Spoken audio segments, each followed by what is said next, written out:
भगवान विष्णु जी और नारद मुनि जी की कहानी। एक बार नारद मुनि जी ने भगवान विष्णु जी से पूछा, हे भगवान, आपका इस समय सबसे प्रिय भक्त कौन है? अब विष्णु जी तो भगवान है, सो झट से समझ गए अपने भगत नारद मुनि की बात और मुस्कुराकर बोले, मेरा सबसे प्रिय भगत उस गांव का एक मामूली किसान है। यह सुनकर नारद मुनि जी थोड़ा निराश हुए और फिर से एक प्रश्न किया, हे भगवान, आपका बड़ा भगत तो मैं हूँ, तो फिर सबसे प्रिय क्यों नहीं? भगवान विष्णु जी ने नारद मुनि जी से कहा, इसका जवाब तो तुम खुद ही दोगे। जाओ, एक दिन उसके घर रहो और फिर सारी बात मुझे बताना। नारद मुनि जी सुबह सवेरे मुँह अंधेरे उस किसान के घर पहुंच गए। देखा अभी अभी किसान जागा है और उसने अब से पहले अपने जानवरों को चारा वगैरह दिया, फिर मुंह हाथ धोए दैनिक कार्यों से निवृत्त हुआ।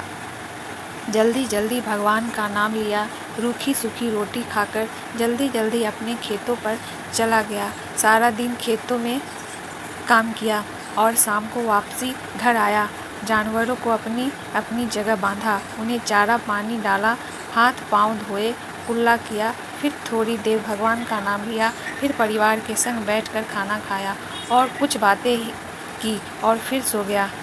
अब सारा दिन यह सब देखकर नारद मुनि जी भगवान विष्णु के पास वापस आए और बोले, भगवान, मैं आज सारा दिन उस किसान के संग रहा, लेकिन वो तो ढंग से आपका नाम भी नहीं ले सकता। उसने थोड़ी देर सुबह थोड़ी देर शाम को और वो भी जल्दी जल्दी आपका ध्यान किया और मैं तो 24 घंटे सिर्फ आपका ही नाम जपता हूँ।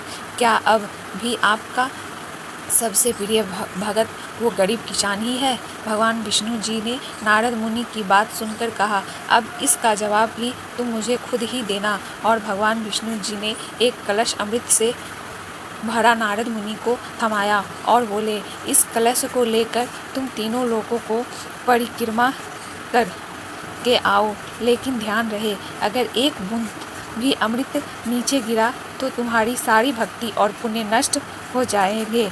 नारद मुनि तीनों लोगों की प्रक्रिया करके जब भगवान विष्णु के पास वापस आए तो खुश होकर बोले, भगवान, मैंने एक बूंद भी अमृत नीचे नहीं गिरने दिया। विष्णु भगवान ने पूछा, और इस दौरान तुमने मेरा नाम कितनी बार लिया, मेरा स्मरण कितनी बार किया?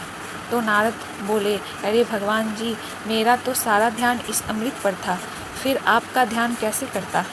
भगवान विष्णु ने कहा, हे नारद, देखो, उस किसान को वो अपना कर्म करते हुए भी नियमित रूप से मेरा स्मरण करता है, क्योंकि जो अपना कर्म करते हुए भी मेरा जाप करे वो ही मेरा सबसे प्रिय भक्त हुआ। तुम तो सारा दिन खाली बैठे ही जप करते हो, और जब तुम्हें कर्म दिया तो मेरे लिए तुम्हारे पास समय ही नहीं था। तो नारद मुनि सब समझ गए और भगवान के चरण पकड़कर बोले, हे भगवान, आपने मेरा अहंकार तोड़ दिया, आप धन्य हैं। प्लीज़ सब्सक्राइब एंड लाइक करें।